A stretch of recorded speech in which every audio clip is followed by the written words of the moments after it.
যুদ্ধবন্ধে রুশ president Vladimir পুতিনের সঙ্গে মুখোমুখি আলোচনায় বসতে খোলা চিঠি দিলেন ইউক্রেনের প্রেসিডেন্ট ভ্লাদিমির জেলেনস্কি।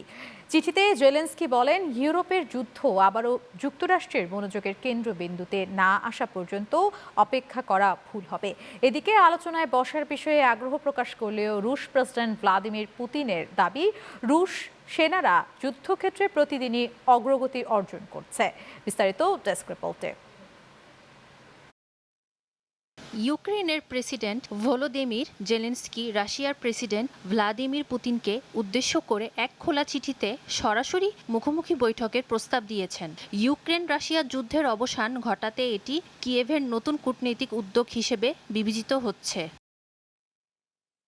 চিঠিতে জেলেনস্কি বলেন, ইউরোপের যুদ্ধ আবার যুক্তরাষ্ট্রের মনোযোগের কেন্দ্রে ফিরে আসার অপেক্ষায় থাকা ঠিক হবে না। যুদ্ধের স্থায়ী সমাধান এবং শান্তি প্রতিষ্ঠা সম্ভব কেবল ইউক্রেন ও রাশিয়ার মধ্যে সরাসরি আলোচনার মাধ্যমে।